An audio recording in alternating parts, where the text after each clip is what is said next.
우리가 살아가는 이 세상만 하더라도요, 참 신비 그 자체입니다. 왜 그러냐 하면, 신비라는 것은 내가 알 수 없는 무언가의 베일에 가려 있는 거예요. 우리가 앞으로 1년 후에 내 인생에 어떤 일이 일어날지, 10년 후에 내 인생에 어떤 일이 일어날지 알 수 있는 사람은 이 땅에 아무도 없습니다. 그러니까 우리가 이 땅에서 어떤 계획을 세워요. 뭔가 다 된 것처럼 보여요. 그래서 계약 조건에 도장을 찍으려고 하는 순간 흔들리고 넘어지고 좌절하고 실패하는 경우가 얼마나 많습니까? 이것이 우리가 보이는 세상입니다. 그런데 우리는 이 세상에 보이는 세상만이 전부가 아니고, 보이지 않는 세상이 있다, 보이지 아니하는 세계가 있다, 이것이 있다는 것을 인정하는 것이 신앙생활의 출발입니다. 만일 보이지 않는 세계가 없다, 이 땅이 전부다, 그러면 우리는 신앙생활 할 필요가 없습니다. 신앙생활의 시작은 이 땅이 전부가 아니고, 이 땅도 내 힘으로 어찌할 수 없는데, 보이지 않는 거대한 세력은 우리가 보는 세상보다도 훨씬 더 거대하다는 거예요. 너무나 크고 위대하다는 것입니다. 그래서 보이는 세상이 다라면 달리 우리가 신앙생활할 필요조차 없습니다. 그러나 보이지 않는 세계는 반드시 존재합니다. 그래서 우리는 보이지 않는 세계를 가지고 배우라 그럽니다. 배우. 우리가 이 땅에서도 어떤 사람이 어떤 일을 할 때, 정치계에서도 어떤 일을 할 때 저 사람의 배우가 누굴까? 누가 배울까? 연극을 해요. 영화를 해요. 배우가 무대 위에 등장해서 어떤 말을 하고 어떤 행동을 하지만 그는 자기 마음대로 하는 게 아니에요. 배우에 누군가가 있어요. 감독이 있든 연출가가 있든, 그리고 그 연출을 하는 그 대본이 있습니다. 배우가 자기 마음대로 하는 게 아니라는 거예요. 반드시 연극이든 영화든 연속극이든 배우가 반드시 존재합니다. 이렇게 우리가 사는 세상은 보이는 것에 의해서 우리가 이렇게 우쭐거리고 뭔가 살아가는 것처럼 보이지만, 사실은 보이지 않는 세계에 의해서 우리가 지배받고 통제받는다는 거예요. 우리가 육체가 있어요. 보이는 육체가 다가 아니에요. 여러분의 육체를 주장하는 보이지 않는 여러분의 영혼, 여러분의 마음, 여러분의 정신, 여러분의 의식이 있다는 거예요. 그 정신과 의식이 내 이 몸뚱아리를 움직여가는 것입니다. 이 세계가, 보이는 세계가 우리의 눈으로 볼 수 있는 이 육체라면, 이 육체를 움직이는 내 속에 영혼이 있듯이 이 세계를 움직이는 거대한 영적인 세력이 있다는 것입니다. 그래서 우리는 누구나다가 할 것 없이 예외가 없습니다. 단 한 사람도 예외가 없습니다. 우리는 보이지 않는 그 무언가에 의해서 지배받고 통제받고 살아갑니다. 할렐루야. 그 배우가 누구냐 하는 거예요. 나의 배우가 누구냐 하는 거예요. 이 자리에 서 있는 저도 저의 배우가 있습니다. 저도 누군가에 의해서 통제받고 누군가에 의해서 다스림을 받고 살아갑니다. 신앙생활이 무엇입니까? 신앙생활은 보이지 아니하는 세계의 영원하신 하나님, 이 땅을 창조하시고 이 땅을 통치하시는 영원하신 하나님, 그 하나님이 우리를 지배하고 우리를 통제하고 있다, 이것을 믿는 자가 그리스도인인 것입니다. 할렐루야. 저는 여러분들이 여러분의 배우가 뭔지는 잘 모르겠어요. 어쨌든 저와 여러분이 보이지 아니하는 세계에 하나님께서 너는 내 것이야 하면서 성령의 인침을 받기를 축복합니다.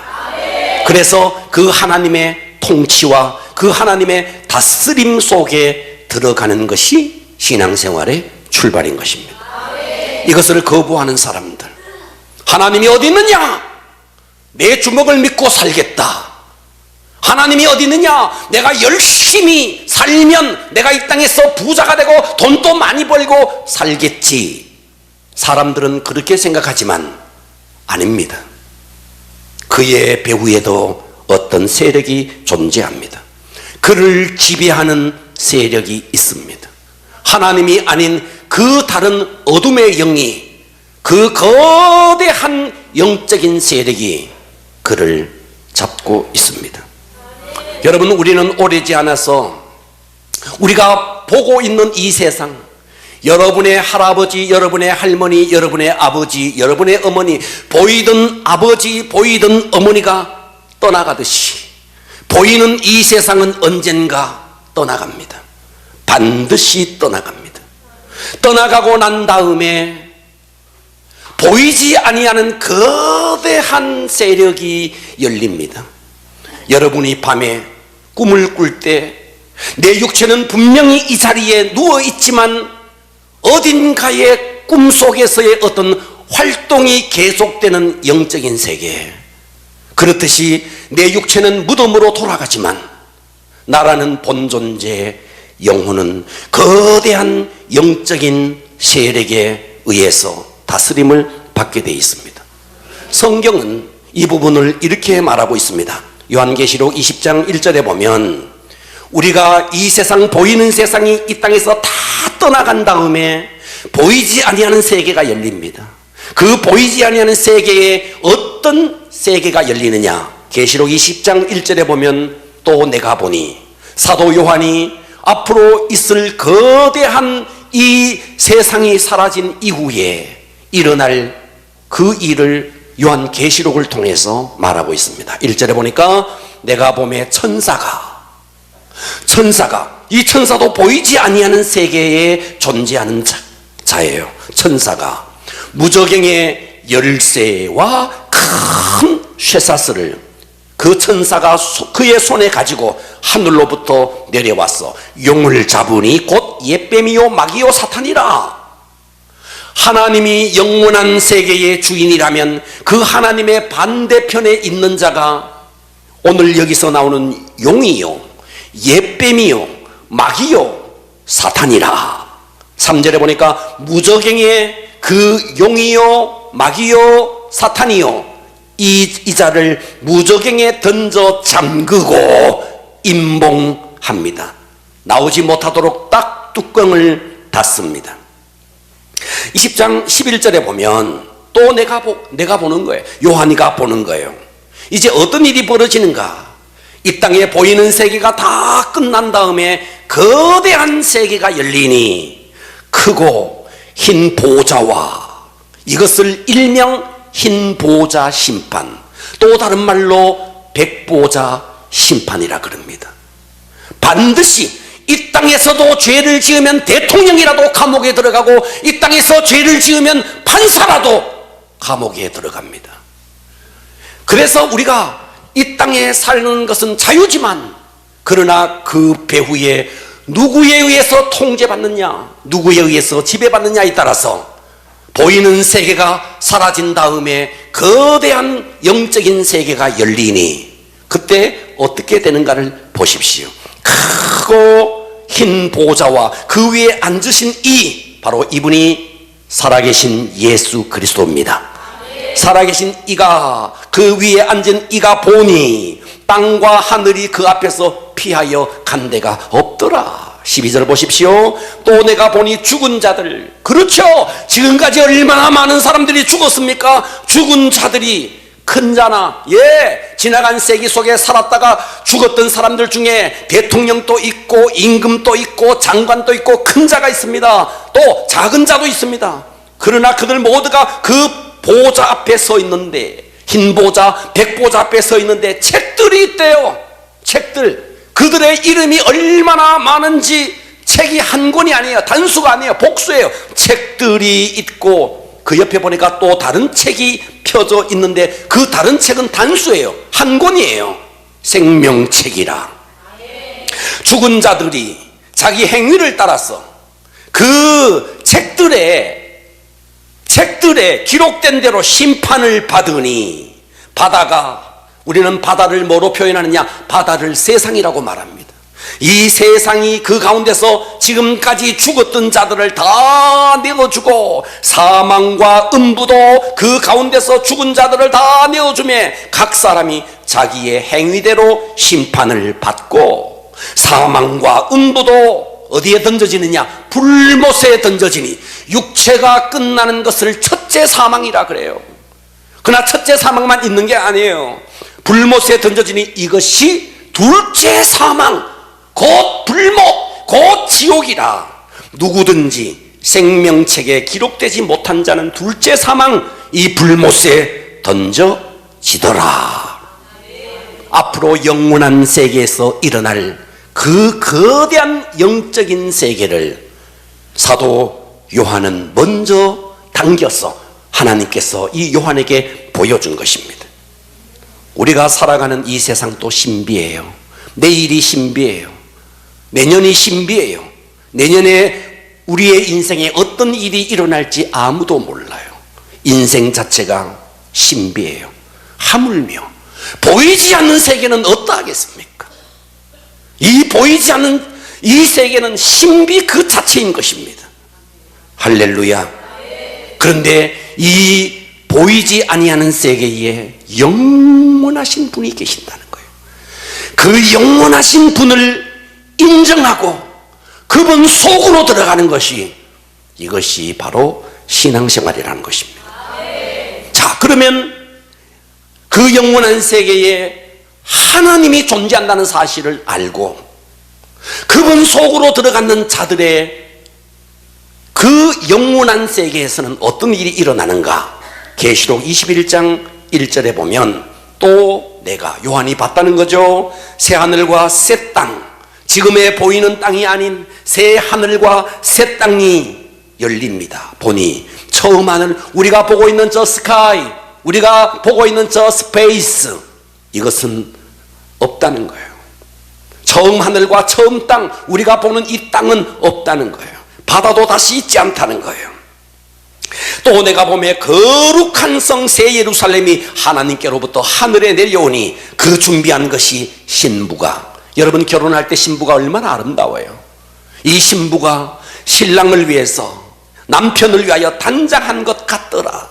내가 들으니 보좌에서 큰 음성이 나서 이르되 보라, 하나님의 장막이 사람들과 함께 있음에 하나님이 그들과 함께 계시리니 그들은 하나님의 백성이 되고 하나님은 친히 그들과 함께 계셨어. 어떤 일이 일어나는가? 모든 눈물을 그 눈에서 닦아주시니 다시는 사망이 없고 애통하는 것이나 곡하는 것이나 아픈 것이 다시 있지 아니하리니 처음 것들이 다 지나갔음이러라. 여러분, 이 땅은 얼마나 눈물이 많아요. 우리가 살고 있는 이 땅은 얼마나 애통할 일이 많아요. 우리가 살고 있는 이 세상은 얼마나 곡할 일이 많아요. 때로는 우리가 사람들 앞에서 울지 못하지만 홀로 우리가 얼마나 울어야 할 날이 얼마나 많은 거예요. 그런데 영원한 세계가 열리니 영원한 세계의 주인이 하나님이시다는 것을 인정하고 그분 속으로 들어간 자의 영혼은 오늘 눈물을 닦아주시고 사망이 없고 애통하는 것이나 곡하는 것이나 아픈 것이 다시 있지 아니하는 영원한 세계. 할렐루야. 그래서 우리는 아직도 세상에 하나님을 인정하지 아니하고 하나님을 믿지 아니하는 사람들을 보면서 긍휼한 마음을 가지고 그들을 주께로 인도해야 합니다. 여러분, 자녀를 키우시면서 철든 자식이 뭐예요? 철든 자식이 뭐예요? 철든 자식이라는 것은, 철이 들었다라는 것은 부모가 나를 얼마나 사랑하는지, 부모가 나를 얼마나 아끼는지, 그래서 그 부모의 마음을 알고 그 부모의 뜻을 헤아리고 그 부모가 원하는 삶을 살아주는 것이 철든 자식이에요. 그런데 이 땅에 철없는 자식들이 얼마나 많아요. 부모가 자식을 그토록 사랑하지만 부모를 배신하는 그런 자녀들이 얼마나 많은가요. 오래전에 제가 직접 본 한 사건이 있습니다. 아마도 여기 가까운 이마트였던 것 같아요. 거기를 갔는데 30대 초반으로 보이는 젊은 주부가 6살 정도 아니면 7살 정도, 나이는 가름할 수 없지만 그런 사내 아이 하나를 데리고, 그리고 등에는 갓난 아기를 하나 업고, 그리고 마트에 왔어요. 그런데 6살, 7살쯤 돼 보이는 이 아이가 계속 엄마에게 칭얼거리는 거예요. 사달라고, 뭘 사달라고 계속 칭얼거리는 거예요. 그랬더니 엄마가 안 돼, 엄마 지금 돈 없어, 안 돼. 그랬더니 이놈이 마구 거기에 상점에 마트에 진열되어 있는 그 물품들을 마구 막 흩트리는 거예요. 마구 흩트리는 거예요. 그래서 이 엄마가 다가가서 그러지 마 그랬더니 이 아이가 어떻게 하는지 아세요? 2발 3발 물러나더니 쫓아오더니 2단 옆차기로 엄마를 팍 차는 거예요. 태권도를 배웠나 봐. 아이들 태권도를 가르치지 마세요. 엄마를 지어봐가. 태권도를 배웠는데 2단 옆차기를 팍 그러는 거예요. 그 광경을 마트에 있는 많은 사람들이 지켜봤어요. 실제로 일어난 사건이에요. 저놈 제 입에서 저놈의 자식이, 제가 가서 꿀밤이라도 한 대 주고 싶은데 남의 자식 그럴 수도 없고 어찌요 하고 있는데, 또 그 다음에 어떻게 하느냐, 엄마 사줘. 안 돼, 안 된다고 그랬지. 그랬더니 그때부터 엄마를 막 발길질을 하는데 계속 발길질을 하는 거예요. 그리고는 아예 들어 누워가지고 막 앙탈을 부리는 거예요. 여러분, 저는 그 광경을 직접 봤습니다. 이 웃지 못할 광경이, 여러분, 남의 이야기 같죠? 여러분, 이게 남의 이야기 같죠? 이게 남의 이야기가 아니라는 거예요. 이게 바로 나의 이야기라는 거예요. 우리 하나님 아버지의 소원, 하나님 아버지의 뜻, 하나님 아버지가 도대체 우리에게 무엇을 원하는지, 하나님의 명령과 하나님의 관심과 하나님의 소원은 아랑곳하지 않고 하나님 앞에 뭘 맡겨놨는 듯이 계속 하나님 앞에 와서 뭘 달라고 그러다가 하나님의 응답을 못 받으면 삐져가지고 말이지, 아이고 믿어봐도 별 볼 일 없더네, 막 기도해봐도 한 별 볼 일, 삐져가지고 교회를 안 나오고 말이죠. 하나님 발길질하고 하나님 살아계시면 그럴 수 있느냐고. 이거 하나님 발길질하는 거예요. 왜 이렇게 조용하죠? 따라서 합시다. 듣고 보니, 과격하게 듣고 보니 내 이야기로구나. 여러분의 이야기잖아. 여러분의 이야기. 예. 여러분, 발길질하는 그 아이 화나죠? 우리가 지금까지 얼마나 하나님을 발길질했는데, 얼마나 발길질했는데. 그래서 저는 오늘 설교의 제목을 영적 철부지, 따라서 합니다. 영적 철부지. 과격하게 영적 철부지. 우리가 다 철부지였던 거예요. 돌아보면. 그래서 영적 철부지로 살아가지 않으려면, 그 6살, 7살 돼 보이는 아이가 엄마를 향해서 발길질을 하고 태권도를 배우는지 달려와서 2단 옆차기를 하는 이와 같은 이 아이가 나중에 철이 든다면 그날을 얼마나 후회하겠어요. 내가 그때 엄마 발길질했지. 이 아이가 정말 철이 든다면, 글쎄, 어려서 철이 안 들면 나이가 들어도 철이 안 든다는 말이 있던데, 만일 이 아이가 정말 철이 든다면 그 어머니에 대해서 얼마나 죄송하고 얼마나 후회가 되겠어요. 오늘 이 이야기를 하나님께서 내게 주시는 음성으로 받기를 축복합니다. 영적 철부지로 살아가지 않으려면 첫째, 우리는 어떻게 해야 되는가? 우리가 교회의 존재 이유, 하나님의 마음, 자, 이걸 모르니까, 자, 철없는 자식이 엄마의 마음을 모르니까, 어머니의 마음을 모르니까 그렇게 발길질을 하듯이 하나님 아버지의 마음을 모르고 그 하나님 아버지께서 이 땅에 교회를 세웠는데 교회의 존재 이유를 모르니까 우리는 철없는 짓을 하는 거예요. 그래서 우리가 영적으로 철든 하나님의 자녀가 되려면 첫째 어떻게 해야 되는가? 교회의 존재 이유를 알아야 한다는 거예요. 왜 하나님께서 교회를 세웠는지. 여러분 자신을 한번 돌아보십시오.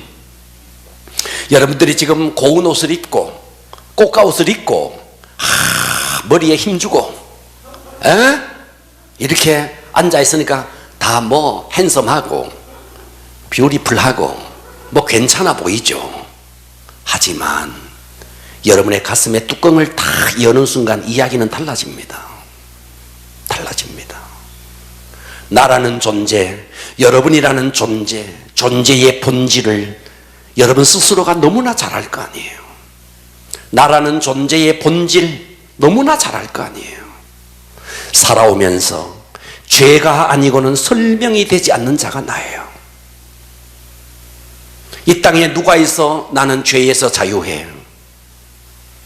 누가 있어서 나는 죄에 대해서는 열애된 자야? 이런 자가 누가 있겠습니까? 이런 죄 많은 나와 같은 인생, 그래서 죄 가운데서 태어나서 죄 중에 살다가 결국 죄 때문에 영원한 불못에 던져져야 할 것이 나라는 존재였어요. 그런데 영원 세계에 계신 그 하나님께서 이 땅에 우리 인생을 내려다 보시고 하나님이 세상을 이처럼 사랑하사 이 죄 때문에 멸망할 수밖에 없는 우리 인생을 위해서 그분이 우리의 죄를 다 짊어지고 십자가에서 우리의 죄 대신에 죄값을 다 치러주신 거예요. 할렐루야. 그거예요. 이것은 내 공로가 아니에요. 100% 주님의 공로. 우리는 그 주님의 공로로 죄사함을 받고 하나님의 자녀가 되었고 천국을 소망하는 자가 되었다는 거예요. 그래서 그런 자들이 모여있는 공동체를 가지고 교회라 그러는 거예요. 그렇다면 교회를 왜 세웠는가? 왜 예수님께서는 이 땅에 교회를 왜 세웠는가? 교회를 세운 분명한 목적이 있다는 거예요. 그것은 아직도 저 세상의 영원한 세계에 하나님의 존재를 알지 못하고 살아가는 그와 같은 수없는 하나님을 외면한 채 살아가는 그들에게 복음을 증거하라고 이 땅에 교회를 세운 것입니다. 그래서 교회가 많은 일을 할 수 있습니다. 교회가 다른 많은 일을 할 수 있어요.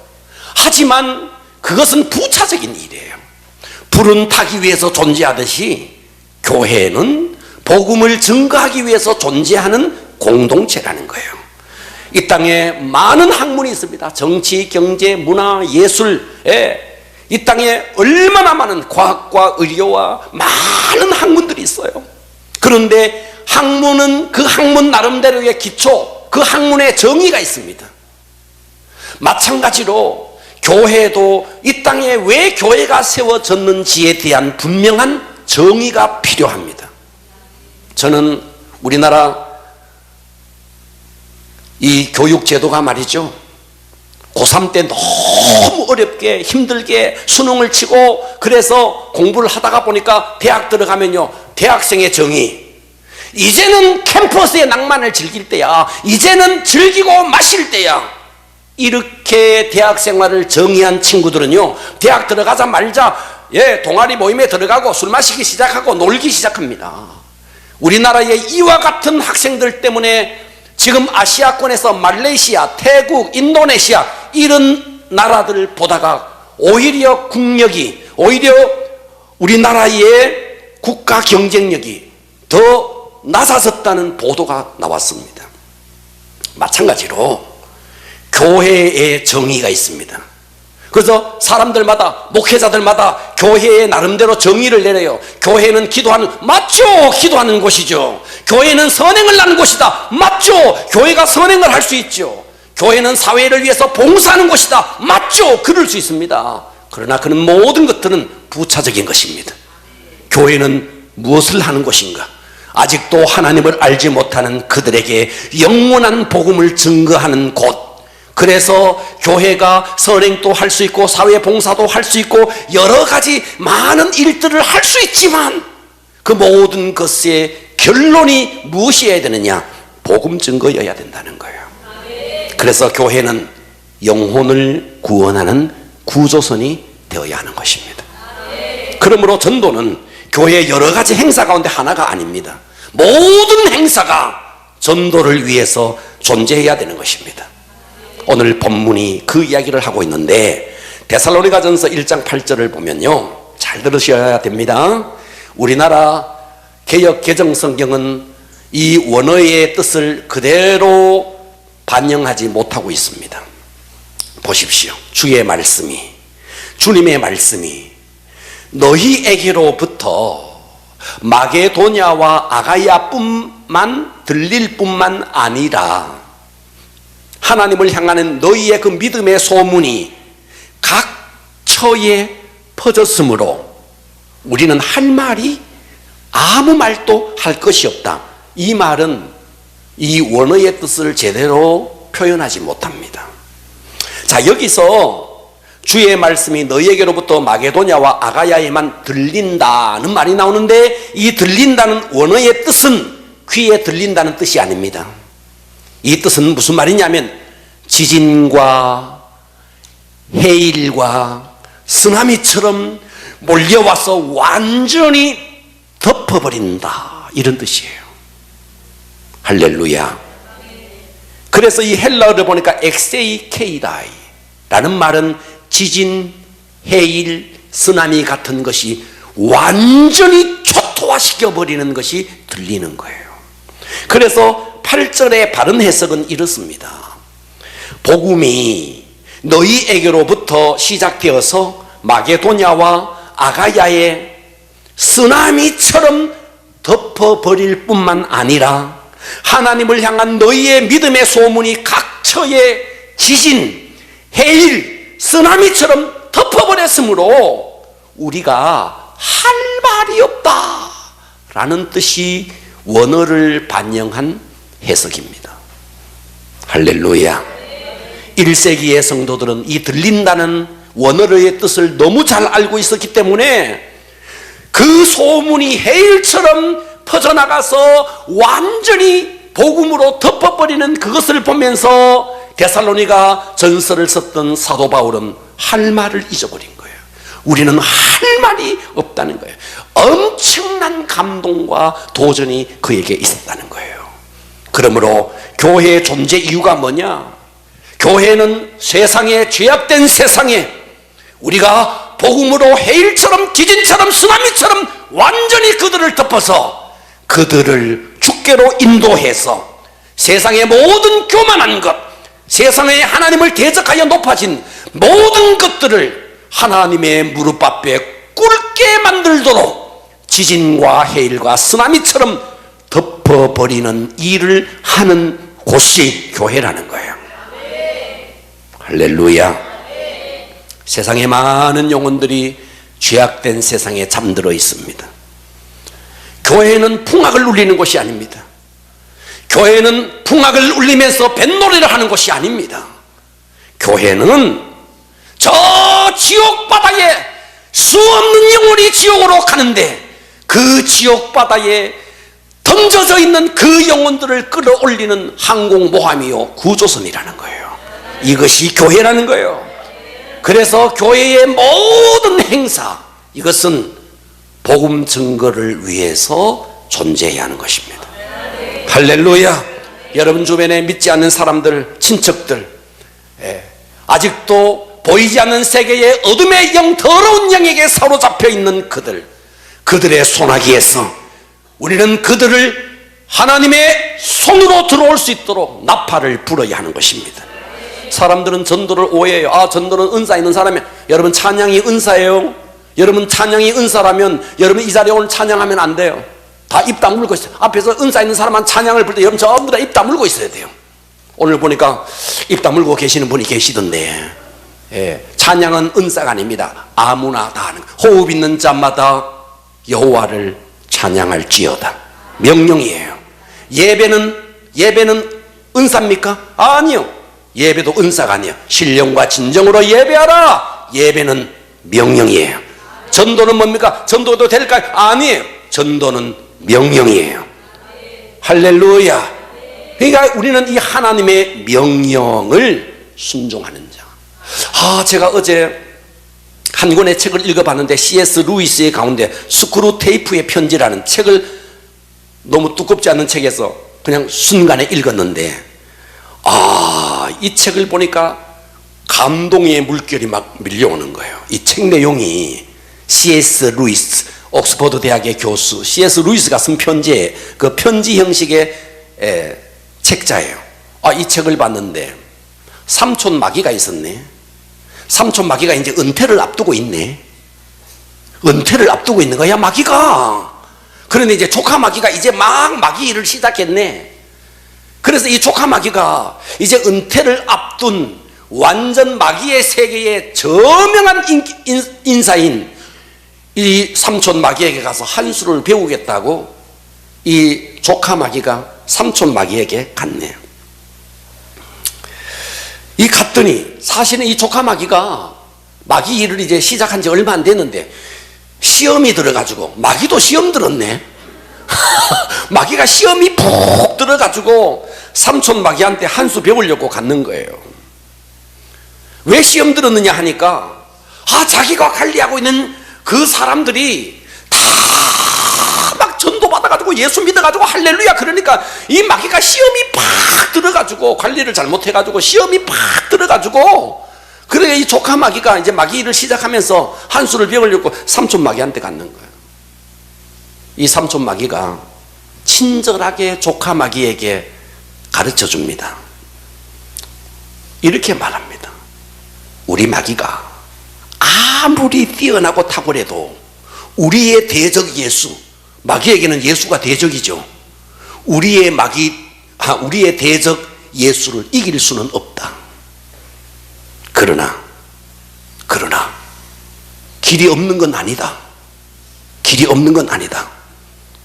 조카야, 잘 들어라. 저 구원받은 사람들 있지? 저 대구 열방교회 구원받았다고 찌쩍 왔다 갔다 하는 사람들 있지? 잘 들어라. 어차피 구원받아 할렐루야 그러거든. 일단 됐다. 어쩔 수 없다. 이제부터 우리가 할 일을 하면 된다. 뭐를 하게 하면 되는데, 이제 본질에 집중하지 말고 비본질적인 것을 계속하게 만들어라. 그래서 교회에서 맨날 바사회나 하고, 교회에서 맨날 축구 시합이나 하고, 교회에서 맨날 뭐 성경 퀴즈 대회나 하고, 그저 맨날 목장 모임 했다 그러면 어디 가가지고 놀고 꽃 구경 가고, 그런 거 계속 시켜라. 그런데 어느 날 그 사람들 있지, 기도하고 말씀 듣고 가슴이 뜨거워 가지고 전도하려고, 그때는 비상사태다. 비상사태. 비상사태. 그때는 최고의 비상사태다.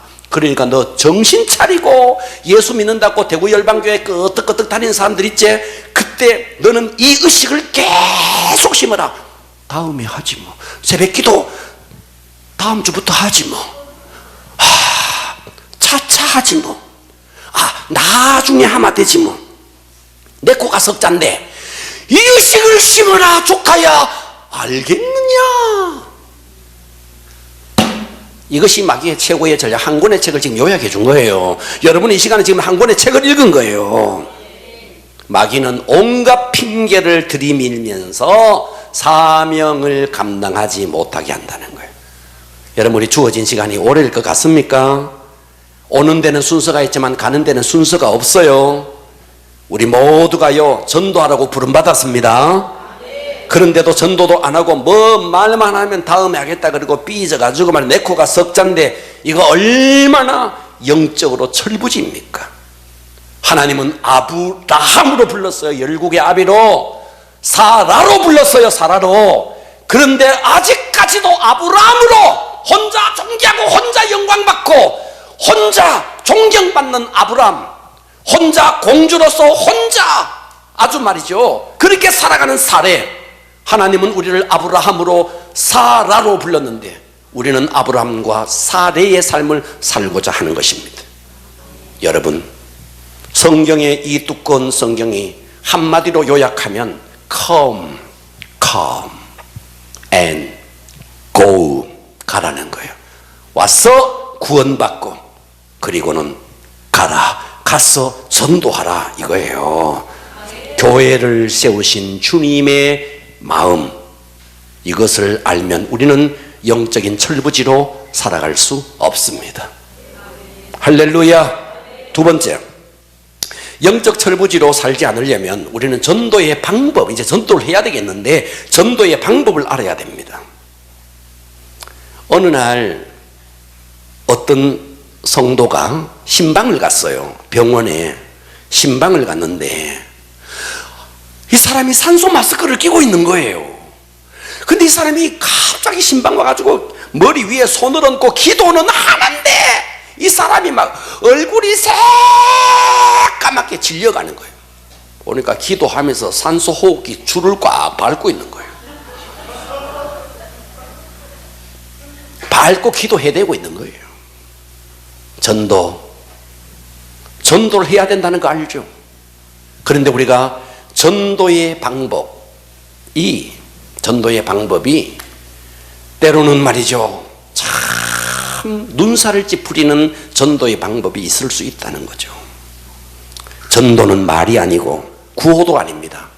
전도는 철저한 삶입니다. 그래서 둘째, 전도는 삶을 통한 감동으로 해야 된다는 거예요. 전도는 삶을 통한 감동이다. 시작. 전도는 삶을 통한 감동이다. 미사역구 나열하는 말이 아니라는 거예요. 삶이 뒷받침되지 아니하면 전도는 절대로 되지 않습니다. 이 자리에 계신 여성 동지 여러분, 여러분의 남편을 전도하고 싶으세요? 40일 금식 기도하지 말고 돌아가서 여러분의 남편에게 따뜻하게 하십시오. 아멘 좀 해봐요. 따뜻하게 하십시오. 할렐루야. 자, 어느 한 분이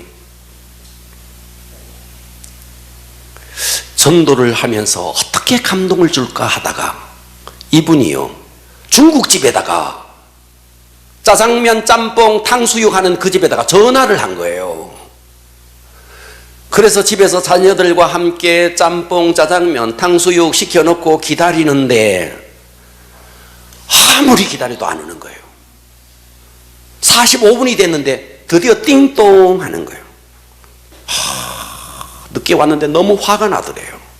그런데 짬뽕을 딱 보니까 국물이 없을 정도로 다 불어 터져버린 거예요. 짬뽕에 면이 그냥 한 덩어리가 돼 있는 거예요. 그리고 짜장면은 말라 비틀어져 있고, 그리고 탕수육을 보니까 소스가 완전히 다 식어 있는 거예요. 여러분 같으면 어떻게 해도 가지고 가십시오, 아니면 다시 가져오십시오 이러겠죠. 그런데 이분은 어떻게 했느냐 하면 환하게 웃으면서, 뭐 하면서? 환하게 웃으면서 이렇게 말했어요. 아이고 수고 많으셨어요. 집 찾기가 어려웠나 보죠. 집 찾기가 어려웠나 보죠. 그랬더니 이 짜장면 배달하는 아이가 죄송합니다. 제가 배달 일을 한 지가 얼마 안 됐는데 아파트 찾기가 좀 어려웠어요. 이거 얼마예요? 21,000원이에요. 짬뽕, 짜장면 다 합쳐서 21,000원이에요. 옛날 이야기예요.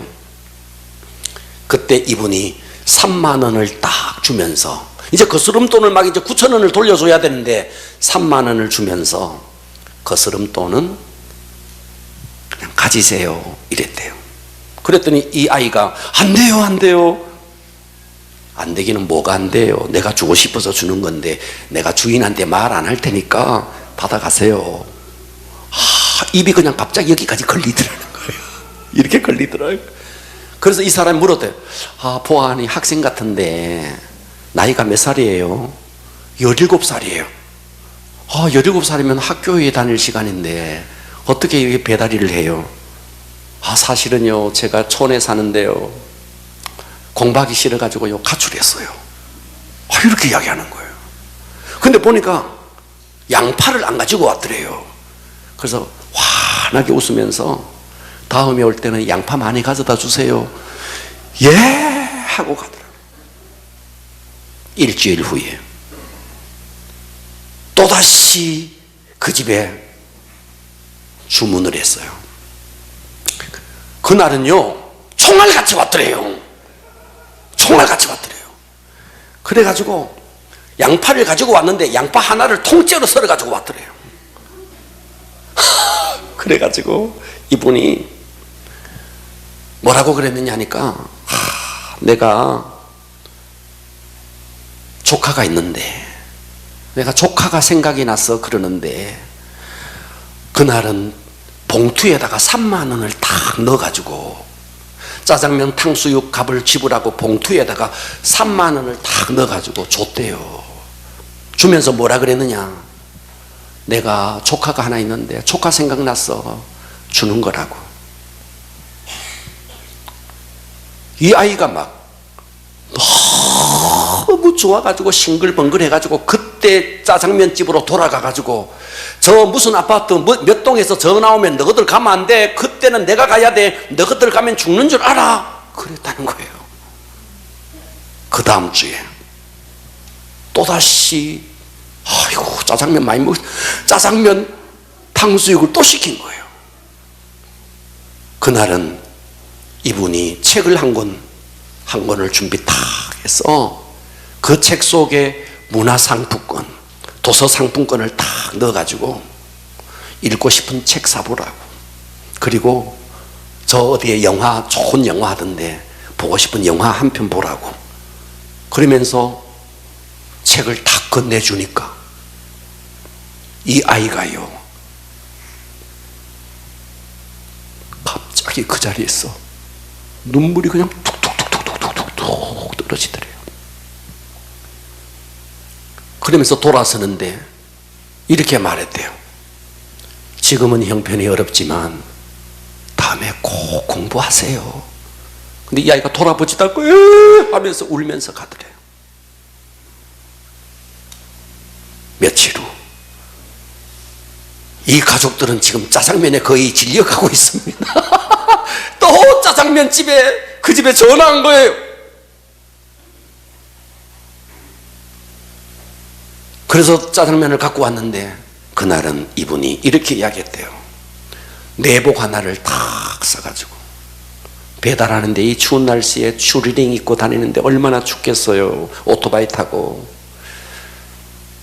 그래서 내가 내복 하나 샀다고 딱 전해주는데 그 아이가 문 앞에서 그냥 펑펑 울더래요. 그 내복 그거 얼마라고. 그 내복을 끌어안고 이 아이가 막 비명을 지르듯이 울더래요. 막 통곡을 하더래요. 그러면서 그동안 자기가 있었던 이야기를 다 하더래요. 내가 초등학교 때 얼마나 못된 짓 많이 하고, 내가 중학교 때 얼마나 못된 짓 많이 하고, 내가 고등학교 들어갈 때 얼마나 못된 짓 많이 하고, 묻지도 않았는데 자기 과거 이야기를 다 하더래요. 그때 이분이 내일 우리 교회 새생명 축제 하는데 우리 교회 오실래요? 그랬더니 뭐라 그랬느냐 하니까 우리 친구들 데리고 가도 돼요. 그래서 그날 친구 2명을 데리고 새생명 축제 왔다는 거예요. 이분이 새생명 축제를 앞두고 교회 앞에 과일 가게가 있는데 이 과일 가게 아주머니를, 60이 넘은 아주머니를 전도하려고 이분을 딱 살펴보니까 오전 9시에 가게에 나가지고 10시까지 일을 하는 거예요. 그래서 가게가 이래 광주리에 말이죠, 사과를 담아놓고 5,000원, 5,000원, 5,000원 이렇게 파는 거예요. 그런데 9시가 되면 과일이 남으면 이제 떨이를 합니다. 떨이. 그래서 5,000원 과일을 3,000원에 떨이를 막 하는 거예요. 이분이 9시 반, 10시, 이제 30분 뒤면 이제 과일 가게를 닫아 9시 반에 탁 갑니다. 가서 아주머니 이거 얼마예요? 다 알고 있는데 아주머니가 말하네. 그거 5,000원인데 3,000원에 가져가세요. 그래서 이 사람이 이렇게 이야기했대요. 3,000원 가져가면 안 돼요. 5,000원 받으세요. 5,000원. 3,000원이라니. 5,000원 받으세요. 그리고 5,000원 광주리 하나 딱 해가지고는, 우리 집에는 식구가 4명인데 저 외에는 사과를 좋아하는 사람이 없거든요. 그래서 저 혼자 이거 먹으려면 이거 너무 많아요 하고 절반을 덜어놓고 절반을 다 봉지에 담아서 돌아오는데, 여기 보니까 사과 중에서 먹는 사과들 아시죠? 떨어져 가지고 먹는 사과 있죠? 그것만 모아놓은 광주리가 있더래요. 그때 이분이 이렇게 이야기했대요. 우리 돌아가신 어머니가 그랬는데 먹는 사과가 더 맛있다 그러던데 이거 사과 몇 개 좀 바꿔가도 돼요? 별 사람 다 보겠네. 그렇게 하세요. 그래가지고 이 먹는 사과 그거를 몇 개를 바꿔가지고 들고 왔대요. 나중에 들은 이야기인데, 이 과일 가게 아줌마가 그날 잠을 못 잤대요. 내 평생에 이런 짓 안 했는데 내 이러다가 천벌 받지.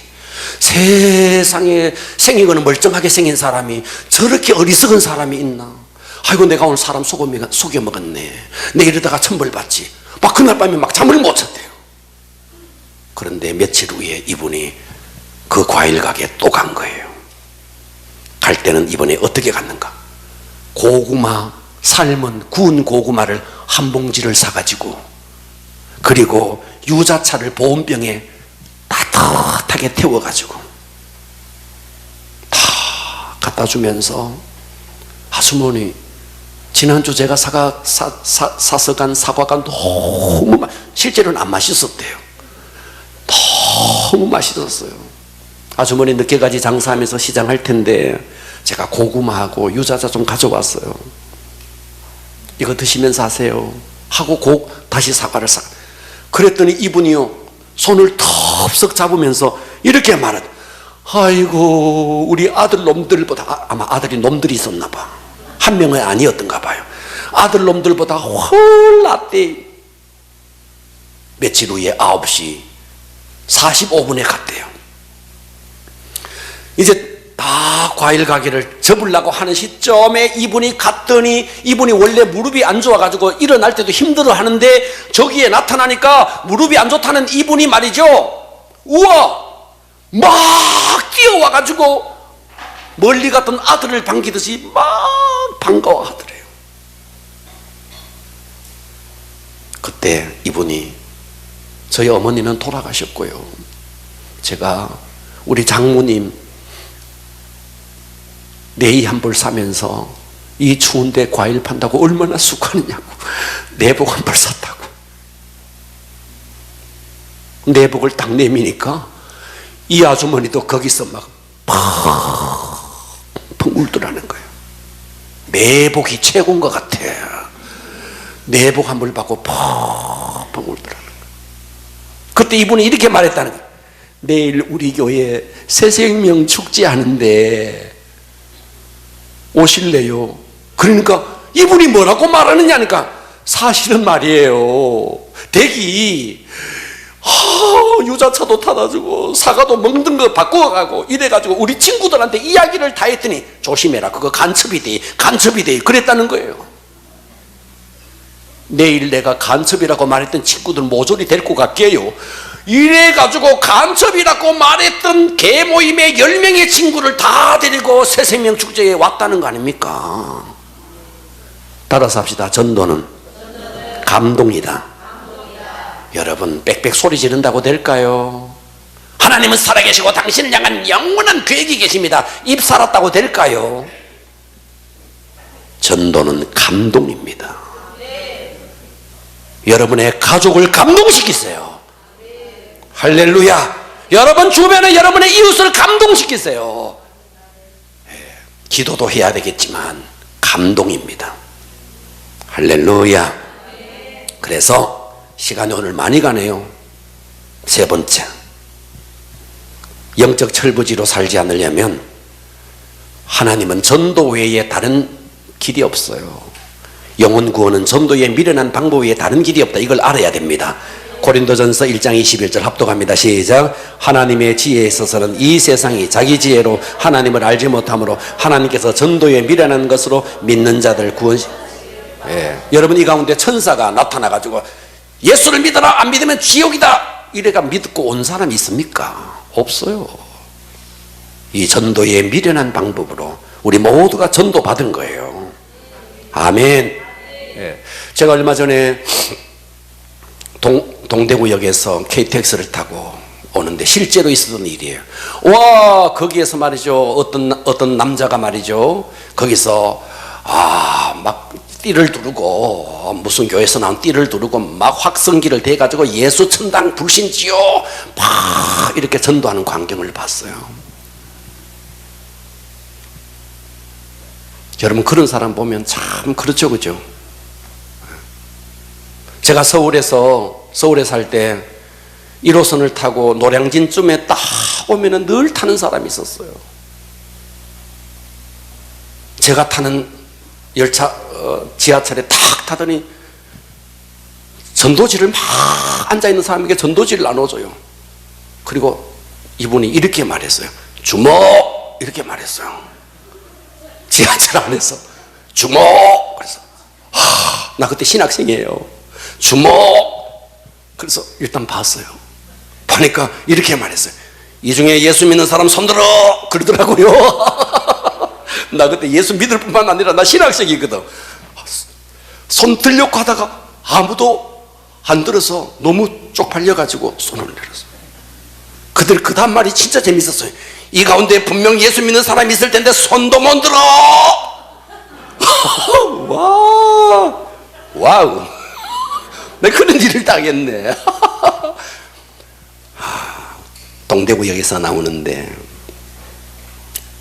띠를 들고 막 피켓을 들고 확성기를 들고 예수 천당 불신지요.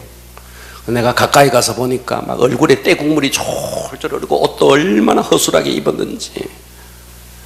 아휴, 이런 사람 때문에 예수 믿으려고 그러다가도 도망가겠다, 그 생각이 들었는데 하나님 앞에 기도를 당했어요. 하나님, 어떻게 해야 합니까? 이분들을. 그때 하나님이 선명하게 제게 음성을 들려줬어요.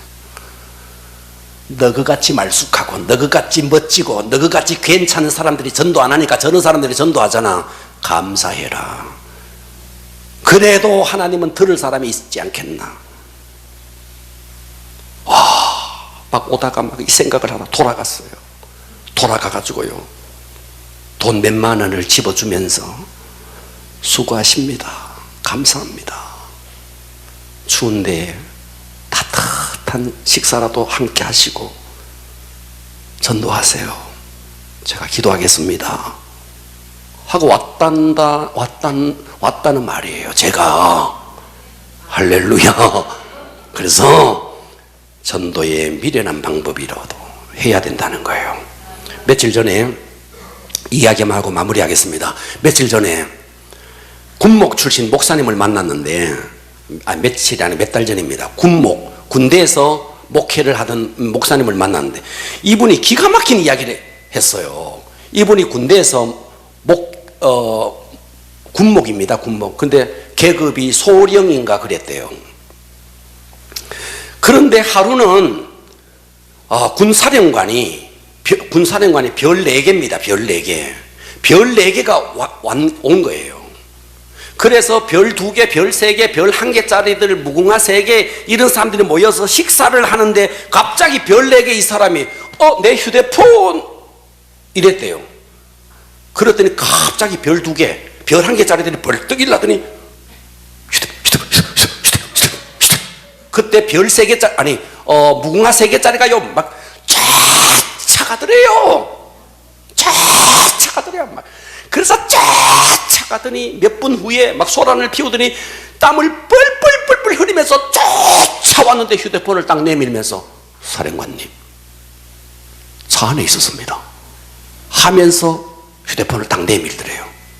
휴대폰 찾아와 소리다. 내 휴대폰 그랬는데 별 2개, 별 1개짜리들이 막 바들바들 떨면서 휴대폰 이러더니 무궁화 3개짜리가 쫙 찾아가더니 찾아왔다는 거예요. 휴대폰 찾아와 소리도 안 했는데. 주님이 이 땅에 오신 목적이 뭐예요? 인자가 온 것은 잃어버린 자를 찾아 구원하려 하십니다. 우리는 하늘나라에 이등병도 못 되는 자들이에요. 그런데 그분이 뭐라고 명령했는가? 너는 말씀을 전파해라. 때를 얻든지 못 얻든지 항상 명령했어요. 우리 복음 증거합시다. 우리 6살짜리 7살짜리 철없는 아이가 엄마를 발길질 하듯이 신앙생활 하지 마시고 우리 모두 다 철든 성도가 되기를 주님의 이름으로 축원합니다.